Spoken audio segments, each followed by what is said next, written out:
안녕하세요. 장기하TV의 장기하입니다. 끌어당김의 24번째 진화에 대하여 나누고자 합니다. 우주와 신은 실패와 고통이 아니라 성공과 기쁨으로 세상이 가득 채워지길 바란다. 앞에서 반복해서 강조한 말에도 불구하고 이런 생각이 들지도 모른다. 도처에서 가난과 무지, 고통을 겪는 수많은 사람들을 목격했는데 어떻게 세상을 비판하지 않고 또 어떻게 남을 돌보고 도우려는 마음이 들지 않을 수가 있겠는가. 주변에서 궁핍한 이들이 끊임없이 도움을 원하는 손을 뻗어오면 나보다는 그들을 먼저 돌보지 않을 수가 없다. 세상에 많은 약자와 힘없는 사람들이 불공정하고 부당한 경험을 하고 있으며 이타적인 사람들은 앞에 나서서 그런 상황을 고치고 싶은 강한 욕구를 느끼게 된다. 그런 선한 목적을 위해 전념하고 앞장서지 않으면 부당한 처우와 불공정한 관행들이 사라지지 않을 것이라고 믿기 때문이다. 그런 상황들을 대할 때도 반드시 내가 앞에서 한 말을 기억하라. 세상은 나쁜 곳이나 퇴보하고 있는 곳이 결코 아니며 더 높은 발전된 단계에 도달하기 위한 과정을 거치고 있다. 머나먼 과거에는 지구상에 아무런 생명체도 존재하지 않았다. 지질학적 연구 결과에 따르면 까마득하게 먼 옛날에는 지구의 온통 뜨거운 가스와 용해된 암석뿐이었다. 그런 환경 속에서 어떻게 어느 순간부터 생명체가 존재하기 시작했는지는 정확하게 알 수 없다. 그러다가 시간이 지나 어느 시점에 지각이라는 것이 형성되었고 지표가 냉각되어 딱딱해졌고 대기를 떠돌던 증기가 많아지고 응결되어 안개나 비가 생성되었다. 냉각된 지표는 흙이 있는 토양이 되었고 습기가 점점 많아져 연못과 바다가 생겨났고 마침내 대륙과 해양에 생명을 지닌 존재가 출현했다. 아마도 제일 먼저 출현한 것은 단세포 생물이었을 것이다. 그러나 이 단세포 생물도 스스로를 드러내려는 신의 욕망이 외부적으로 발현되어 생겨난 결과물이었다. 세포 하나만으로는 부족할 만큼 생명력이 드러난 생명체는 2개의 세포를 갖게 되었으며 그런 식으로 점차 세포의 수가 더 많이 늘어났다.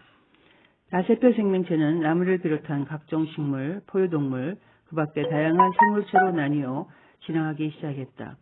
비록 각기 모습은 달랐지만 그것들은 모두 나름대로 아름다웠다. 단순하고 조악한 형태의 동식물도 모두 목적을 지닌 훌륭한 존재였다. 그리고 시간이 흘러 진화 과정의 정점이라고 할 수 있는 날이 찾아왔다. 이날은 천체와 행성이 기쁨으로 노래하고 모든 피조물들이 환희에 가득 찬 소리를 질렀다. 바로 인간이 출현한 것이다. 최초의 인간은 원숭이와 유사한 면이 많았다. 또 행동 습성이나 외면상 다른 동물들과 크게 다를 바가 없었지만 한 가지 중요한 차이점이 있었다. 생각함으로써 발전할 수 있는 능력을 갖고 있었던 것이다. 인간의 영혼 안에는 먼 미래의 예술과 미술, 건축, 노래, 시, 음악을 만들어낼 수 있는 잠재력이 숨어 있었다. 하지만 아직 그것들을 이뤄내지 못하던 상체에도 나름대로 훌륭한 존재였다. 인간이 지구상에 살기 시작한 순간부터 우주와 신은 인간의 안에 들어와 움직이기 시작했다. 또 시간이 지날수록 다음 세대의 인간들 안에 더 많이 들어와 움직이면서 인간이 큰 발전을 향해 나아가도록 보다 훌륭한 사회와 정부와 나라를 세우도록 이끌었다. 고대 시대에는 야만인들이 끔찍하고 열악한 환경 속에서 삶을 영위했으며 때로는 우상숭배가 만연했고 온갖 고통과 질병과 위험이 존재했다. 그런 사실을 볼 때 우리는 우주와 신이 인간을 불공평하고 가혹하게 대한 것이라고 생각하기 쉽다. 그러나 인간 내면에 잠재되어 있는 힘과 능력 덕분에 그 모든 것을 극복하고 끊임없이 발전해왔다. 우주와 신은 자신을 가장 높은 도덕적, 영적 차원에서 표현하고 싶었다. 신은 일정한 형태의 존재를 만들어 그것을 통해 자신을 표현하고 싶어 했다. 그것은 진화 과정의 궁극적인 목표였다. 시간이 흐르면서 전쟁과 재앙, 불공정함, 고통, 잔인함 같은 것들은 사랑과 정의의 힘에 의해 다양한 방식으로 완화되고 축소되었다. 그런 진화 과정을 거치면서 인간은 우주와 신의 사랑과 정의를 조화롭게 실현하고 나타내 보일 수 있게 되었다. 하지만 거기가 마지막 종착지는 아니다. 우주와 신의 목표는 소수의 본보기를 만드는 것이 아니라 인류 전체를 발전시키는 것이다. 슬픔이나 고통이 존재하지 않고 과거의 나쁘고 부정적인 요소와 존재들은 사라진 어둠이 물러가고 환한 빛이 세상을 가득 채우기를 바라는 것이다.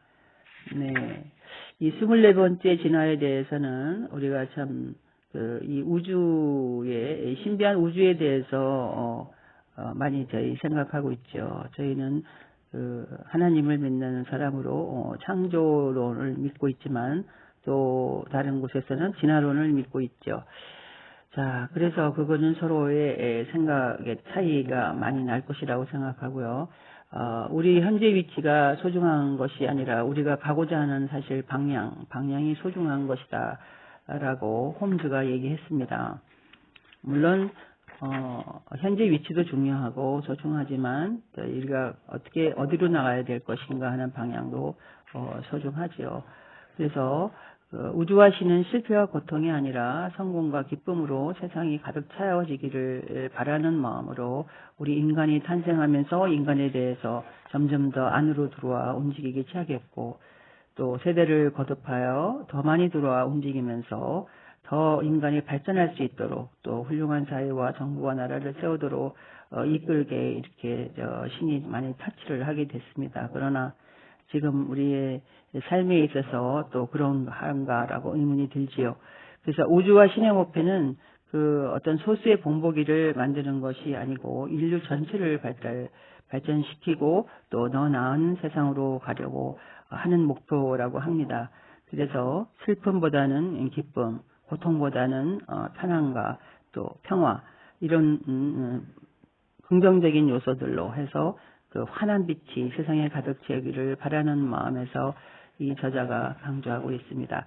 자, 오늘은 여기까지고 다음은 25번째 생각해야 성취할 수 있다라는 것으로 나누겠습니다. 자, 감사합니다. 장규화 TV의 장규화였습니다.